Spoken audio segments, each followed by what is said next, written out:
Well, folks, welcome to one more edition of Politics and Random. Egberto Willis, your host. Thank you so kindly for being a part of the show. We're going to have a great show for you today. We have quite a bit of material to cover today. How's everybody doing? I trust all is fine with everybody. Thank you guys for being here. Welcome aboard, Julie Van Astel. Good afternoon, Egberto Bridge MCP, and the rest of the beautiful people. Nanette Bird Smith. How are you doing, my dear friend? Deborah John, welcome aboard. And of course, our one and only AVQ, also AKA Michael Rudnin. Hey, Michael, how you doing, brothers? How you doing, sisters? How you doing, everybody? Look, we're going to have a great show for you today. Starting out with Michael. Terrifying UN draft climate report urges total transformation of our way of life. According to a terrifying, massive, and excruciatingly detailed report by the UN's Intergovernmental Panel on Climate Change, IPCC, which was obtained by the agency France Presse, what is happening out west is not a meteorological fluke, but a hard look at the immediate future of the planet. Species extinction, more widespread disease, unbelievable heat, ecosystem collapse, cities menaced by rising seas. These and other devastating climate impacts are accelerating and bound to become painfully obvious before a child born today turns 30. Reports AFP. All of this is already happening, and much of it cannot be stopped. This is no longer a theoretical exercise to solve a problem. This is 80 years away. This is now. Let me tell you a great thing, guys. I have it already prepared, but I'm going to play it some other time this week.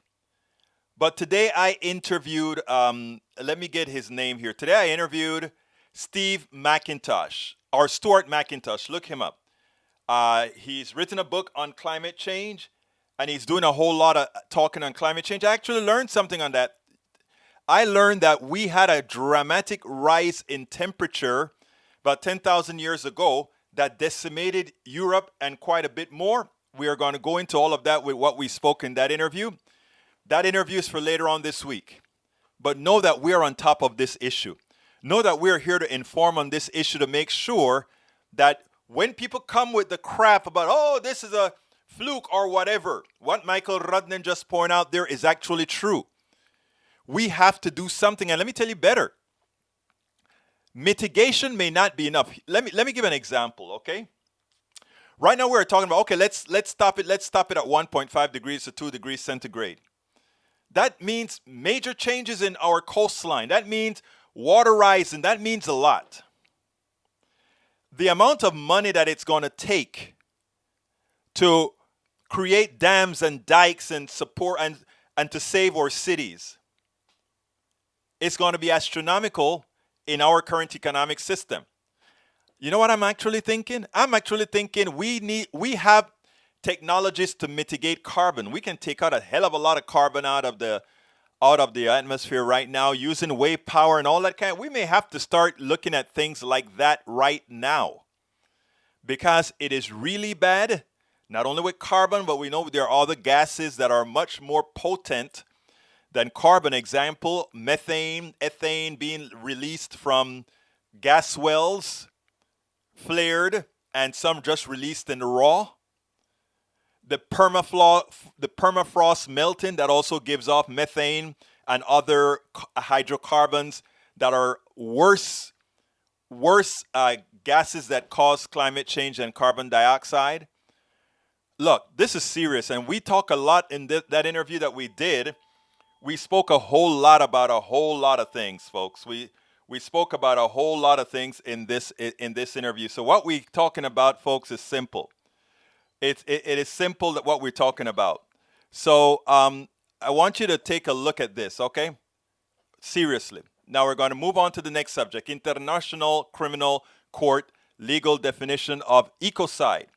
Unlawful or wanton acts committed with knowledge that there is substantial likelihood of severe and widespread or long-term damage to the environment being caused by these effects. Look.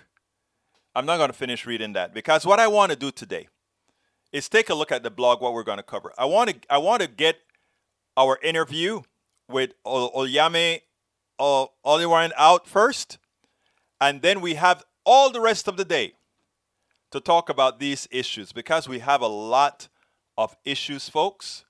A lot of issues to talk about. So let's go ahead and let's get busy with her interview. Then we'll move on from there. Welcome to one more edition of Politics Done Right. I'm Egberto Willies, your host. Today we have a special guest, and she's going to be able to cover two topics, both our criminal justice system as well as our immigration system and all that it entails. Olayemi Olurin, welcome to Politics Done Right, and I hope I said that correctly. Listen, you got it. I got it. Olayemi. How are Thank you you for doing today? having me. I'm good. I'm happy to be talking to you. Well, look, let me tell you, I saw you on the Benjamin Dixon show, and I hope neither Benjamin nor Miss Azar gets mad at me for going after you, but I found you so intriguing that I had to talk to you about Oh, what you're doing out there in New York. thank you. Well, look, I want to talk about what you do first within the criminal justice system. You actually see how these things work on the inside. What is Right. wrong with our system today? So, when you say what is wrong, it suggests like something, there's some kind of error, like something went haphazard along the lines. But the system works exactly how they mean it to work. I think calling it the criminal justice system in and of itself, I think, is an intentional misnomer. They call it that so that people buy into it. They believe in and of itself, oh, that's what it's here to do. And so when it doesn't do that, they're like, this is a mistake. It's an error. The system broke somehow.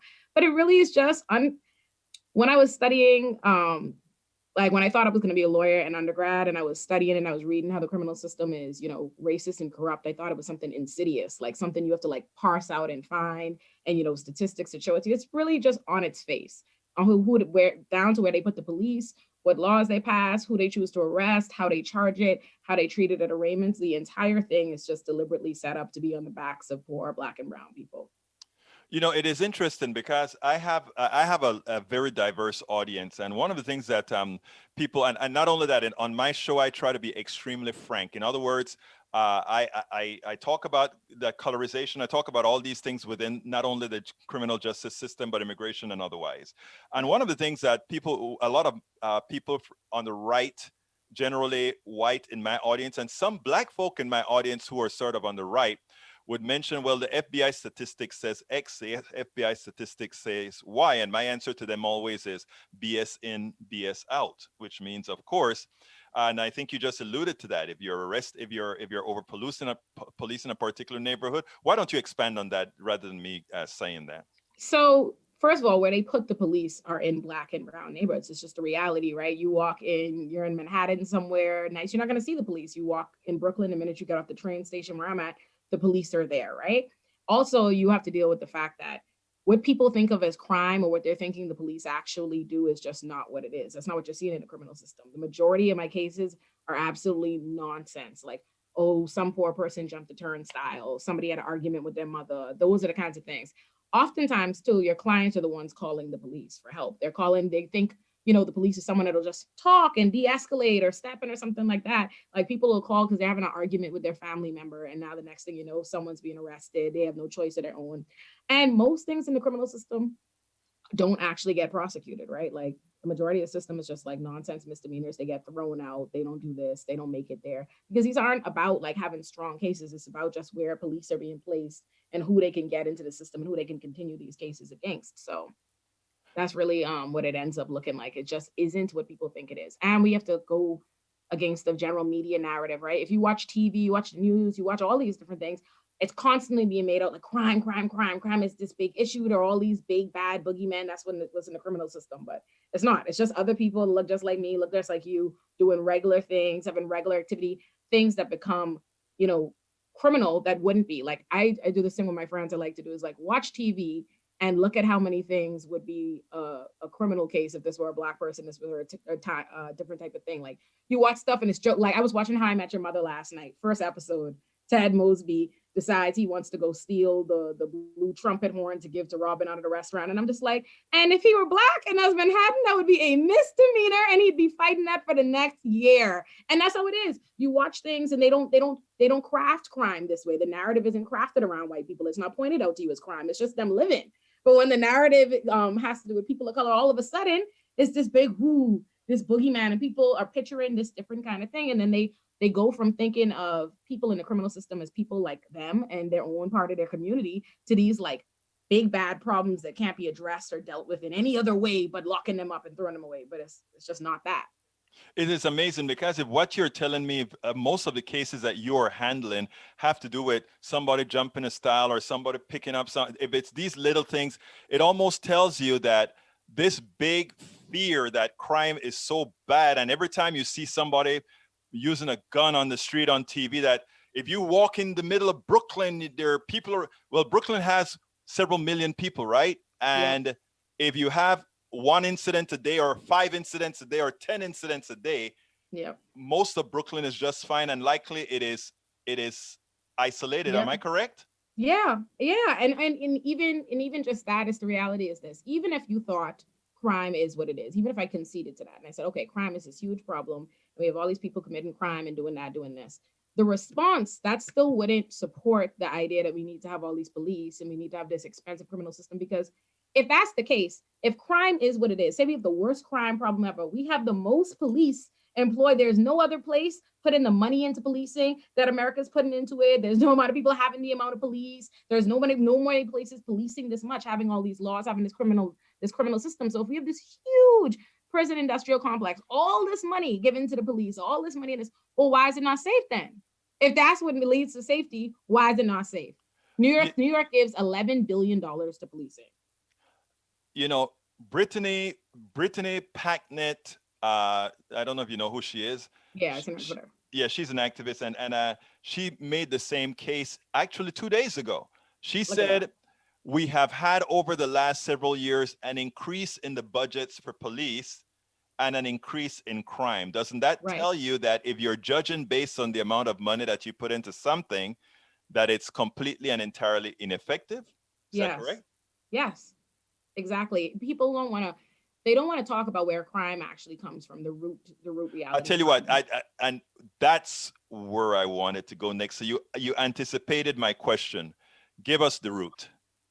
The root of crime is poverty, right? The root of crime is all these other societal, social ills that we have. It's mental illness, is strife, is stress, is all of that. It's all linked to that. I always think it's funny, because I've noticed this in America in general. All of America's like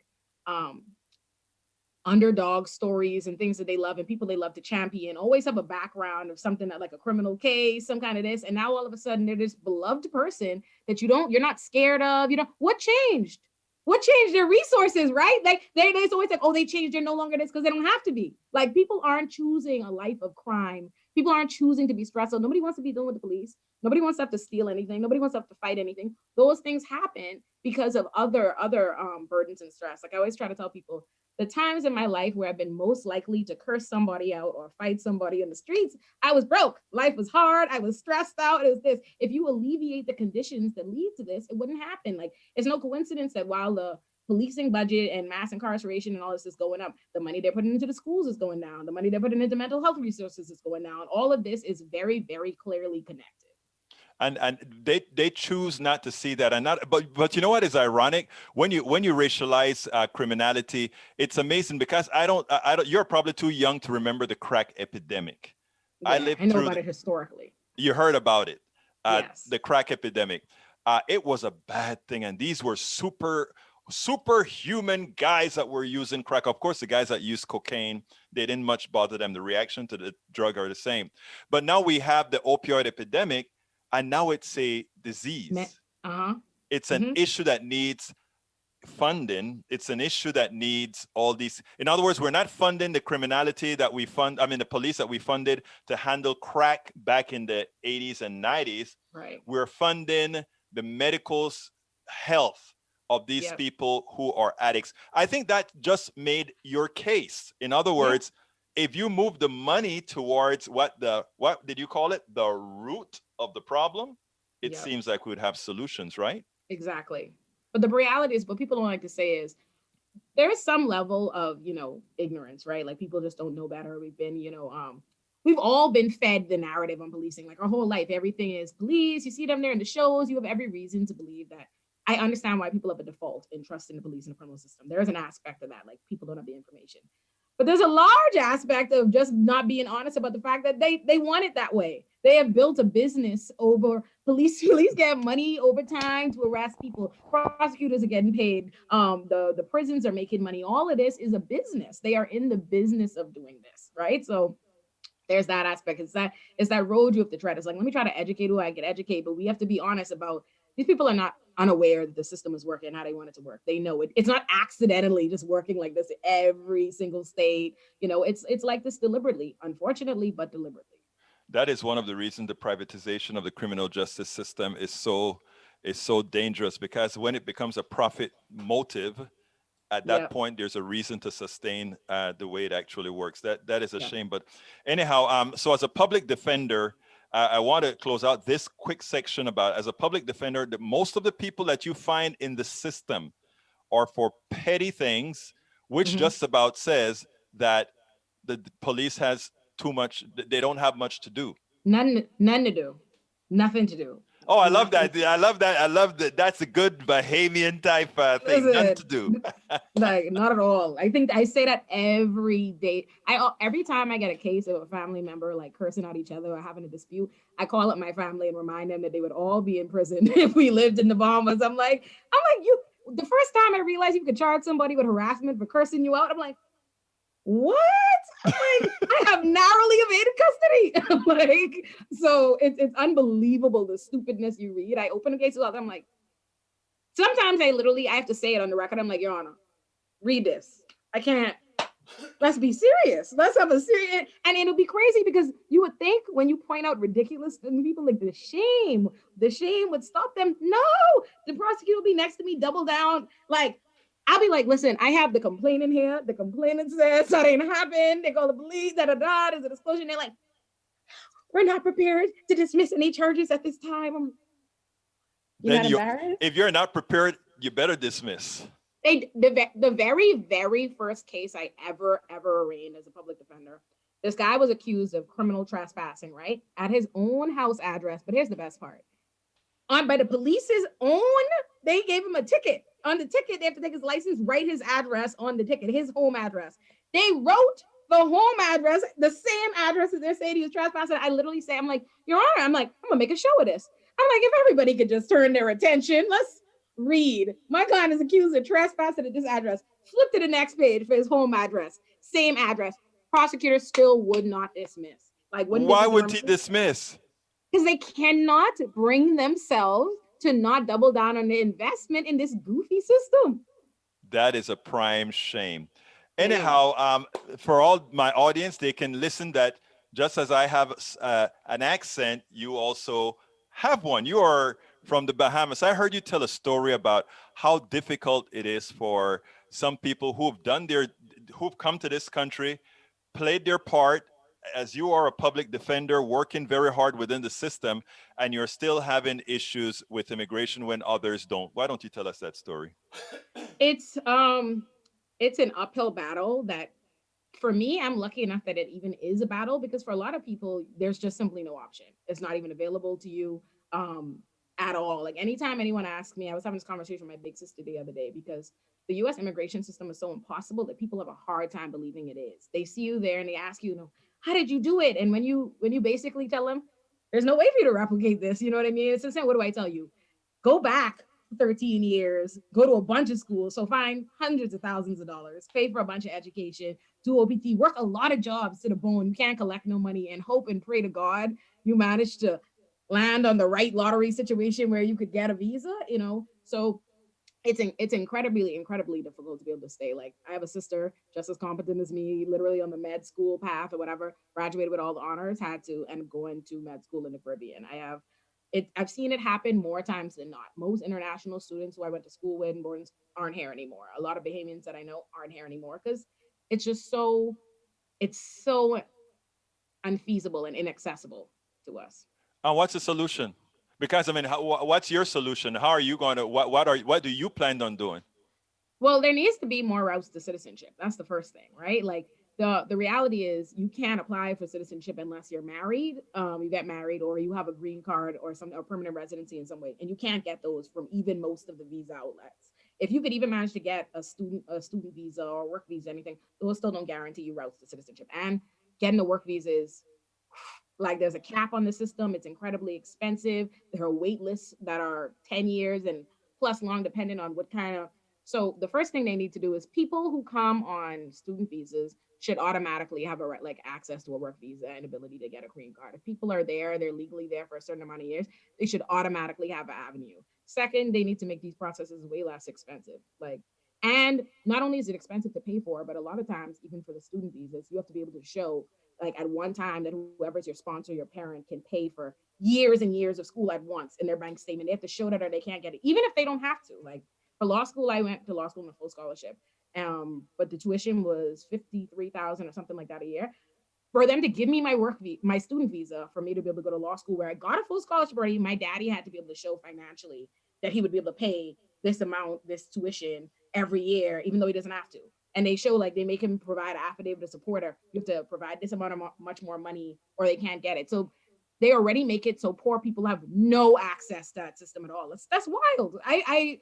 It's incredible. So people don't realize that. And I think that's the first thing that needs to happen. There needs to be actual routes where people could stay here legally. And for those who said, "Well, look, you take what you can get. This isn't your country." I mean, I would love to hear your response because I do have a response, but I'm interested in yours. I don't really care about too much what they have to say. Like, I don't even really even get into because there's just no merit there. And like, why engage you? Because you could be as mad as you want to be. I'm still here, right? Like, as far as I look at it, it's like this is the life that I built. The same way people feel attachments to anything that they've built, anything they've done with an investment, anything they've done right, wrong, or not, nothing. Everything that I have, I earned. I came here legally. Not that I think it matters in terms of your investment or your place and your right to feel attached to a country you built your home, but nevertheless, I came here legally. I went to your schools. I got all your degrees. I cleaned up. I took the bar. I passed. I'm here. I'm a contributing member of society. I don't really care how you feel about it. And honestly, if I had the same kind of mentality you have, what's likely is you probably wouldn't be sitting in this country either, right? Because I don't know how many people are just true-blooded Americans go all the way back. It's land. That's the answer I was waiting for. That's the answer. That's the answer I was waiting for. In other words, this country in particular, all of us in this hemisphere have a right to be here. Yes, we know that certain things have to be done for paperwork, but everybody on this hemisphere has the right to be here. Exactly. And I think it's time for it's time for people to stop being apologetic or relegating themselves to some sort of second-class personhood or something like that. And people really feel like you should be, and they feel like it's okay to talk to you that way. I've experienced it even from like people who are like your friends, or they're like, they engage with you in this way that it's like ultimately they don't think this is their country, this isn't yours, this isn't da da da da da. But the way I've navigated that is this. I remember once being really upset about an immigration. Somebody said something to me offensive. I can't remember what it was in law school, but I called my daddy very upset. And my daddy's a Nigerian man. And I'm like telling him, and I'm so upset. And my daddy was like, "Is that all?" And I was like, yeah. And he was, and I was like, I like your dad. Yeah, my daddy, how old is he? No, I said I like your dad. Oh yeah, my daddy. So he goes, I was like, yeah, well, daddy, and he was like, Olayemi, you go to the people's country. I expect more pushback than that. He's like, you've gone to their schools, you beat them in the schools, you do all these things. That's what I anticipate. And I was like, you know what? That's true. You know what I mean? Like, no other space I've existed in before as a Black woman as it is. They don't want me there either. They have a lot of comments for some reason or another. There's always something to say. And if I, allowed myself to move or be affected based on the whims of others or what they think I'm entitled to or what I think I have a right to, I wouldn't accomplish nothing or any of the things I have. So that's not my business. They could be as mad as they want to be about it. I'm here. Olurin, tell me. Oh, I mess up your name all the time. Olayemi, Olayemi, tell me something that I should have asked you that I didn't ask you. You should have asked me that you did not ask me. And let me also tell you that I love when people have to look in the ear first because it tells me I must have asked them quite a bit of stuff already. Yeah, you covered. I don't know, maybe what I want to see happen. What do you want? Yes. I think the narrative is what's got to change. A lot of what is able to go down is just because people have controlled the narrative and they prevented other stories from coming out. And I think as it pertains to immigration, immigrants are just not in the position to be our own advocates so much of the time. Like people are, while I'm going through my immigration stuff for so many years, they're like, oh, you should tell people about that if they knew this and blah, blah, blah. And I'm like, how am I tell them when I have a pending visa application in front of USCIS. I can't do that. Like, I'm not in a position, to do it. And that's what happens so often is immigrants, while they're going through it, they're not in a position to talk about it. And by the time they are, things have gone south. You know what I mean? They have to go rebuild a life somewhere else. So I feel like what I really want to see happen is people really have an understanding that people cannot just do it the right way. They can't just come here. They can't just apply for citizenship. Because I think when that changes, when people, it will be harder for politicians to get up on stage and say empty things like that to people, like, and just not offer any routes to citizenship, because people will finally have real understanding of the system and what needs to change. Immigration is one of those things they talk about ad nauseum just every year since I've been in this country, and I have never heard that the policy ain't changed once since I've been here. I've had to see. I'm like, so it's because people don't know. So what I want to do is I want to see the narrative change. I want people to be aware, like, your immigration situation is actually a little bit raggedy. The system is a little bit, it's got a lot to improve, and we need routes. So that. Olayemi Olurin, thank you so kindly for having been on Politics Done Right. Your energy is palpable, and not only that, but it's transmissible. You have a wonderful rest of your day. Thank you so much. Bye.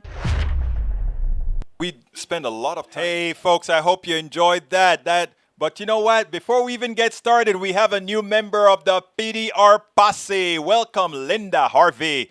Welcome to the PDR Posse. Thank you so kindly. And since you started it off, let's go ahead and continue it. Folks, if you want to become a part of the PDR Posse, please go ahead and hit that join button if you are on YouTube. If you are on YouTube, please go ahead and hit that join button. If you are not on YouTube, you can still join the PDR Posse by going to this link right here, politicsdoneright.com/YouTube, politicsdoneright.com/YouTube. And if you notice, Linda's name is on the screen with her little screenshot there for being our most recent member. Would you like to get your we love to give you some recognition. So do it now, and we'll throw you up there as well. Folks, there are several ways that you can support this program.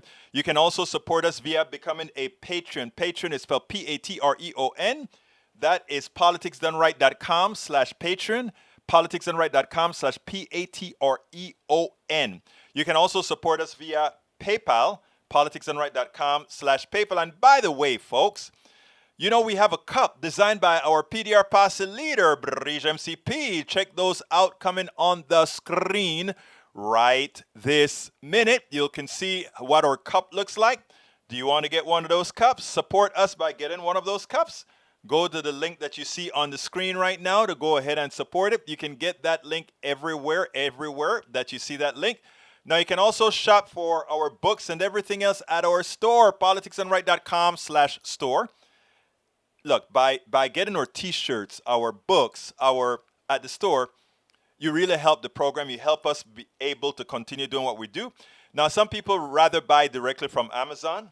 You can go ahead to Amazon and get it at politicsdoneright.com/books, politicsdoneright.com/books. And of course, you can always give a super chat at YouTube. Anyhow, these are the books that we have. My books, as I see it, Class Warfare, The Only Resort to Right-Wing Doom. That's the first book that I wrote. That is a book that talks about how our entire economic system works, etc., etc. Easy to understand, and it puts it in a context that you get it. The second book is How to Talk to Your Right-Wing Relatives, Friends, and Neighbors. Why do we need that book? We can't solve America's problems 1 + 1 = 2. We have to solve it by bringing all the other folks that we think doesn't want to listen to us. We got to bring them into the fold. I'm sorry. We got to bring them into the fold. And there are techniques that we can try to use to do that. Not going to win them all, but you're going to win them some. And the last book, the one that I just wrote, How to Make America Utopia. It is what I call a book in progress. It's my ideas as far as how do we make things better. And then, of course, it is going to be tied. It's currently already tied to our politicsdoneright.com/PDR Posse site page that we're going to populate later. And in the long run, it's going to have we already have a chat thing there, a forum thing there that I'm going to want to hear from people, because in later online iterations of the books, I'd like to have all of your ideas, because making America utopia isn't my vision or your individual vision. It is our vision as far as what we want our system to look like. And once you can envision what you want your system to look like, you can actually start hiring people to build that system. And what do I mean by hiring people to build that system? Electing those who share in that dream of that utopia. And people, you never happened. Look, every society starts with a dream. Every society starts with what you would want it to be, and then you make it so. All right, so folks, please consider, again, click that join button to become a part of our posse, or go to politicsandright.com/Patreon, or politicsandright.com/books, or politicsandright.com/PayPal. Any one of those, you're helping us out. Let's see. Julie Van Asdel, yes, late. Sold my house today. Congratulations, Julie Van Asdel, for selling your home. Let's see who else we got here. Who else we got here that I need to answer? Let's see. Deborah John says, in reality, politicians have no interest in solving the root of the problems because it is not convenient for them. The prison system is a multi-billion-dollar money-making machine run by mafia mobs, and they need to keep them filled. And we've actually convicted people who have actually convicted people to keep it filled. Green energy check, it's really clean. I am not going to get into the discussion with those who are trying to find everything that may be not perfectly green with the green energy. I am not. Because you're missing the point. Bridge, you sold yours too. Good for you, girl. It's a seller's market, man. It's a seller's market. I hope you made a hell of a capital gains on it so that you can get you another home and have a few bucks to retire on. Okay, let's see what else we got here. Join, support, and buy our PDR Posse mug from Bridge MCP. Let's see. I saw another thing I wanted to arrested for trespassing in his own home. Yeah, that's what happened. I'm afraid of your Yahweh. I ain't afraid of your Allah. I ain't afraid of your Jesus. I ain't afraid of... This sounds like E2247. How you doing, brother? Maywood, welcome aboard, my dear beautiful lady. Brooklyn here. I don't worry about crime at all. I mean, as she said, crime is, there's a bit of increase in crime, but it's the reason they're doing it, it's all a setup. It's all a setup. But guess who fell into the setup? They wanted to tag progressives with defund the police. Guess who actually defunded the police? Let's take a look at this video by Jen Psaki, and then we'll move on from there, my brothers and sisters. It looks like the Democratic Party may have finally learned something from the Republican Party, how to use a narrative and stick you with it. And the new narrative is, as you know, the Republicans have constantly been trying to assign to Democrats the defund the police moniker. Let's be fair, first of all. I believe that we need to move money from the police into other aspects of taking care of people. Meaning, if you create more policies that are positive in neighborhoods, it'll reduce crime. It would remove the necessity of having a whole lot of over-policing in these neighborhoods. I believe that. But in politics, narrative is everything. And it turns out that with crime rates increasing, one of the things that Republicans wanted to do was assign the blame to these defund the police Democrats, right?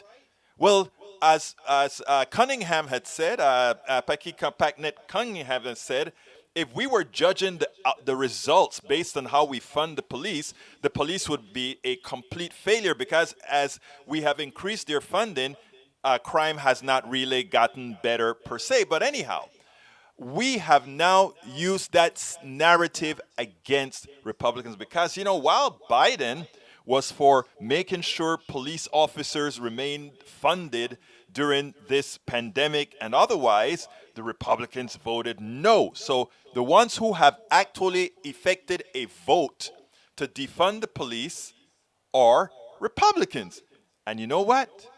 Democrats are starting to let them pay for that. Narrative is everything. Check this out. Something one of the advisors said this weekend, Cedric Richmond, he said, Republicans defunded the police by not supporting the American Rescue Plan. But how is it that is an argument to be made when the president never mentioned needing money for police to stop a crime wave when he was selling the American Rescue Plan? Well, the president did mention that the American Rescue Plan, the state and local funding, something that was supported by the president, a lot of Democrats who supported and voted for the bill, could help ensure local cops were kept on the beat in communities across the country. As you know, didn't receive a single Republican vote. That funding has been used to keep cops on the beat. But at the time, that was sold as these local police departments might have a pandemic-related budget shortfall, not we need to keep cops on the beat because there's a crime wave. I think that any local department would argue that keeping cops on the beat to keep communities safe when they had to, because of budget shortfalls, fire police is something that helped them address crime in their local communities. In the local communities, the White House's argument was the American Rescue Plan is going to be $1,400 checks. It's going to be vaccines, vaccinators. It's going to put us on the path to beating the virus. Not. It did those things as well. It was a pretty good bill and piece of legislation. Well, Steve Doocy probably got his lesson. This is the second time he's attempted to. He opened the door last week for Jen Psaki to say, remember, it's you guys who we could consider the ones who defunded the police. Now, since Democrats have sort of run with that narrative, you know, on the news programs, one of the guys came out and said, yes, Republicans voted to defund the police, and he wants to rehabilitate the Republicans. He needs to make the Republicans whole. We can't let that stick. Well, he brought it up, and Jen Psaki just went ahead and provided the evidence a bit more in detail. No, you guys all voted against the American Rescue Plan, which funded the police officers. You guys defunded them. Let's get it straight. Excellent reversal of narrative. Great job again, Jen Psaki. And you know, the funny thing about it is, when the left in general makes their case, it is based on truth and accurate information. When you hear the right making a case, it's always a lie, a misinformation, or misguided. I mean, it is amazing. And, you know, I was reading Tom Hartman this morning, and Tom Hartman had a great article. And in the article, he said one of the problems with Democrats is they don't know how to fight the same way Republicans know how to fight. And he said that they fight like the natives, the natives in America. The natives in America believe if you get as bad as the persons who are trying to kill you, oppress you, or otherwise, you become just as bad as they are. So they refrain from doing that. But in refraining from doing that, they lost their country. That's the essence of Tom Hartman's article this morning. And when I read that article, I'm like, yeah, there's a middle ground. You can fight them hard. And as you fight them, you remind yourself, you are only doing this because this is the only way to do good. You fight them with their bullets, but you're only doing it to do good. And when you win, you go back to being the most ethical person that you want to be. You want to hear something that is interesting? Read down in the blog that I wrote. In a blow to GOP narrative, Missouri cut to jobless benefits not boosting hiring. Remember, the thing was, oh, Biden is giving them $300 a week. And because Biden is giving them $300 a week, they don't want to work anymore. Those lazy left-wingers, of course, Missouri is not a bunch of left-wingers, neither is West Virginia or all these places. But they can't get people to work. People have learned, why do I want to work for pennies? They calculate at the back of the envelope. If I go to work and I spend all my money in gas, taking care of my kids, meaning putting them in daycare, and when I'm done busting my butt, I can still barely eat a full meal. I am not a worker. I'm a slave. That's what I am, a slave. And what the pandemic gave a lot of Americans the time to do was to sit back and think. I can either be a working poor or just poor. Do you prefer being a working poor or just poor? Just poor is more effective because while you're just poor, you can at least be improving yourself so that you can get out of poverty. But when you're working poor, you're stuck, and that's what the plutocracy knows. Remember what I always tell you about your mind's in chains. If I keep your mind in chains, I don't have to have the chains. I just have to leave you in that condition. and I will be forever able to take advantage of you. And that is where America is right now. For a lot of those low-wage workers, that's where we have them. So Missouri is a perfect test case. A month, not giving the people that extra money, and they still can't find folks to work. I love that. It's called poetic justice. Poetic justice. All right, let's go ahead and listen to Alexandria Ocasio-Cortez relative to, we have a whole lot of stuff we got to get past, but check her out.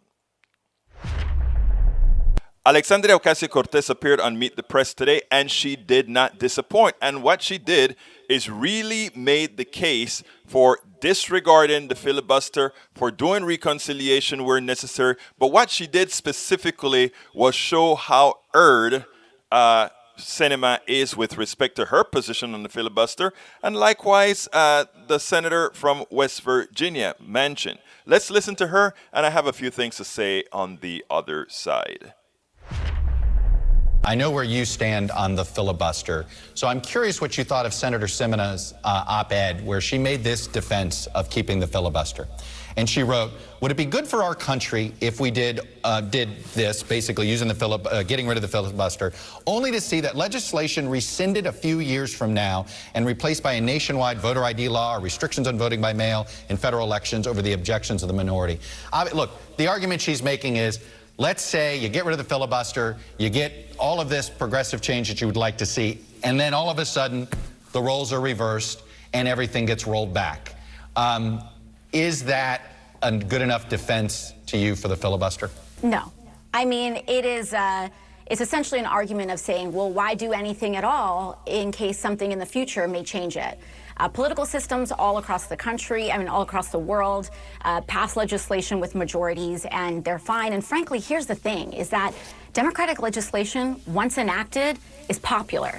Republicans have tried to gut Social Security. They've tried to reverse the ACA. They've tried to claw back on legislation that has passed by simple majorities in the Senate, and they haven't been able to because Democratic policies are popular. And once they are enacted, they are very politically difficult to undo. And so, I do not believe in the defeatism of saying we will lose in the future and this will automatically mean that anything we do now is going to be reversed, so we might as well not do anything now. Our job is to legislate. Our job is to help people. Our job is to do as much as we can. And even if that's the case, even if that is the case, wouldn't it be better to get people health care and voting rights for 3 years instead of 0 years? Even if you concede the point that I don't even think is true in the first place. And so beyond that, then the argument is, okay, why 60 votes? Right. Why not stop at 70 votes? Why not need 80 votes to pass any legislation? Why defend a 60-vote filibuster when the Senate already amplifies minority power so that the 50 Democratic senators already represent millions and millions and millions more Americans than 50 Republican senators? And so I would argue that 50 Republican senators is already a built-in kind of filibuster-esque firewall.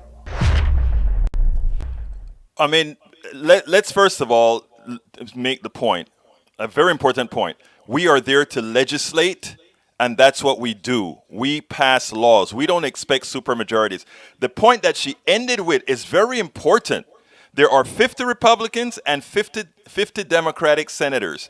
And the truth of the matter is those 50 Republicans represent a whole of a lot less people than the 50 Democrats. So that is, as she stated, a built-in filibuster by having 50 Republican senators, because the Senate is by no means Democratic.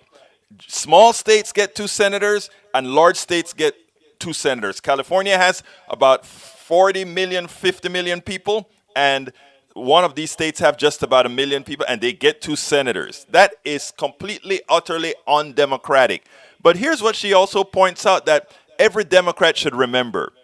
The reason why people want to put restrictions, Republicans and some centrist Democrats want to put restrictions by supporting the filibuster is they know one inconvenient truth, and that is when democratic policies pass, it is very hard to remove them because people like them, because they are humane. They're not corporate centric. For that, when they pass, that is good social policies that are progressives. I'm not talking about corporate policies here. Now, secondly, what she says everybody should think about. Isn't it best to give them 3 good years of good policy instead of 0 years? And let's put that into context. Because if you give them 3 years of good policy, it is unlikely then when you go campaign to get reelected that they will throw you out, given that they know throwing you out will deny them the policies that they already got and like. I mean, it's a cogent message that every Democrat out there, every progressive out there should be pushing. Very important. I tell you one corollary here in Texas. The Affordable Care Act provided for the Medicaid expansion to the Affordable Care Act. And Texas decided to deny it. And one of the excuses they gave to their people is, well, we don't want to pass it, even though the first 3 years they get the Affordable Care Act, the Medicaid expansion to the Affordable Care Act for 0. It costs them nothing to insure Texans for 3 years. And after that 3 years, they bear 10% of the cost. They said, no, we rather give our state nothing. Even though our state is already paying for it, we rather give them nothing. And we rather not give them 10 cents on the dollar afterwards because we just don't like the policy. We don't care about people. So what we do is we cause the purposeful death of Texans, and every red state governor and red state Republican Party that supported that supported denying their citizens the Medicaid expansion to the Affordable Care Act committed manslaughter in those particular states. They committed murder in those particular states. They knowingly issued policies that caused the death of their citizens. Democrats need to put these things in words that Americans can understand. Policies from the progressive side help. Policies from the progressive side ensure your success. Policies on the other side kills. And this is not hyperbole. This is fact. Ocasio-Cortez, excellent rebuttal to why the filibuster must go. The undemocratic filibuster must go. Okay, and this one is simply for me because of, I like this guy, Miranda, but I think he had a boo-boo, but some people, well, check this out and you'll see my thoughts. Today, Tiffany Cross, once again, was on point. She had a takedown on Bill Maher that is overdue. I loved Bill Maher in the earlier years, and I found him witty, and he was generally on point. I don't know what happened to Bill Maher over the last few years. In fact, I don't watch him anymore because, again, I found that there is something different. It's almost as if he needed to change identity. There are people who say, oh, as you get older, you get more conservative. Well, as I get older, I get more progressive, more liberal, because I get more frank, I get more fair, I get more everybody deserve what they're worth, etc. Let's listen to this Tiffany Cross takedown, and we'll take it on the other side. I did see the clip segment of him complaining about Lin-Manuel Miranda apologizing for the lack of Afro-Latino representation in his movie In the Heights. You're the guy who made the founding fathers black and Hispanic. I don't think you have to apologize to Twitter. I mean, he's a Latino making a Latino movie with a Latino cast. Not good enough. Nothing is ever good enough for these people. They're like children. Let's just address a few things. One, I thought it was not only gracious, but appropriate for Lin-Manuel Miranda to acknowledge the perhaps unintentional colorism in his amazing film and then apologize for it. Two, anybody find it interesting that this quote-unquote liberal ally is sounding a lot like a moderate Fox News contributor? This is why allies get the side eye sometimes. And three, Bill Maher, you do not get to tell people of color what they should or should not be offended by. Maybe instead of trying to invoke sympathy for Sharon Osbourne or making sure Tomi Lahren has a space to spouse her BS, you should have more diverse panels of people who can explain colorism to you and systemic racism and how these things still devastate people's lives and livelihoods today. Try that instead of standing on your alabaster perch every week to crap on other people's lived experience while providing a safe haven for well-established white supremacists. I think you're mistaking what's happening now as a revolution, the favoring of a new system, and look, perhaps you disagree with that. But this is yet another of your perspectives that's embarrassingly ignoring what's happening all around you that you're refusing to see. The truth is, what's happening now is an evolution, and you are fighting for your power and privilege to not become fossilized while basking in the rays of your own non-existent cleverness and comedy bits circa 3 decades ago. And quite frankly, it's just offensive at this point. The country, like it or not, is changing in real time. And sadly, fake time with Bill Maher is not. So perhaps it's time for you to take a step back and blow a 1/4 ounce of that green that you love so much, because clearly your thoughts have been lost in a white fog for far too long. First of all, Tiffany didn't touch this, but I'm surprised she didn't. He said, nothing is ever enough for these people. Specifically, Bill Maher, who are these people? But the second subject that is of concern is that he jumped into an issue that he knows nothing about, the colorization of the Latinx community. Why didn't he maybe ask his producers to ask questions? Miranda himself comes out and says, he implied, I may have had some sort of implicit bias towards what I look at as Latino. Just like for a long time in America, Black folks have been invisible when it comes to many things. Just as well in the Latino community, Afro-Latinos have been invisible. A little quick example here. I'm on the board of several organizations. And this particular one, we had a subcommittee, a subgroup.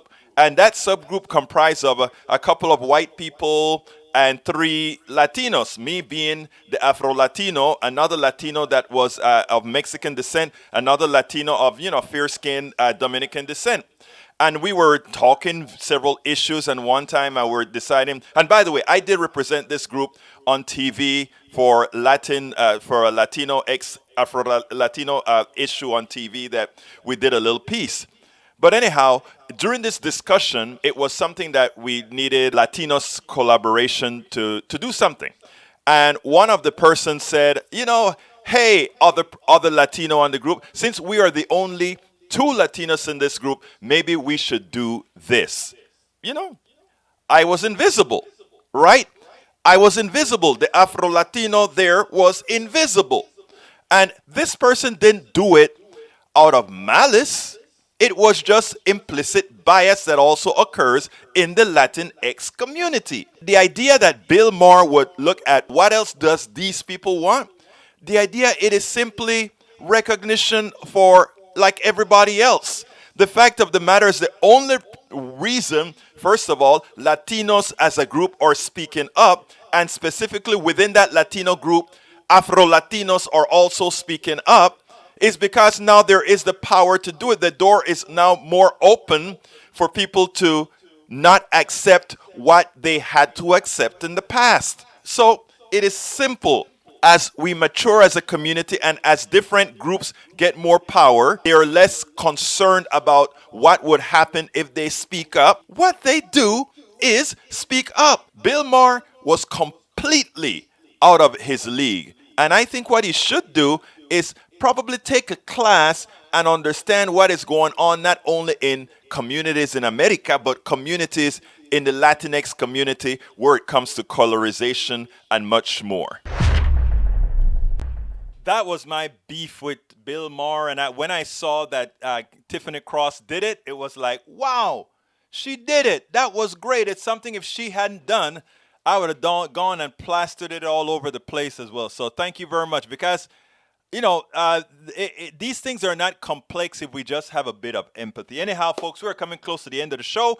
Thank you so kindly for being there. Remember that if you are on YouTube, click that join button, become a member. You know what we do? We try to enlighten, we try to promote, we try to do things that get people knowledge about what's going on, what they won't necessarily hear on mainstream media. So click that join button, become a part of our PDR posse. Alternatively, become a part of our Patreon, politicsandright.com/patron, spell Patreon, politicsandright.com/patron. Support us on PayPal, politicsandright.com/PayPal, politicsandright.com/PayPal, or get our books, politicsandright.com/books, politicsdoneright.com/books. Look, I know you guys could be anywhere, podían estar donde quieran, o donde querían, pero están aquí conmigo, but you're here with me.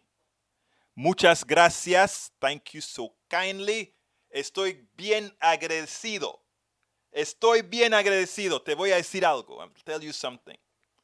I don't think you guys understand what it's like when you decide that you are going to be an activist, when you decide that you're going to be taking a part of activism that puts your face in front of thousands, and that the acceptance is there to listen to your words, to listen to you, to interact with you, to engage you.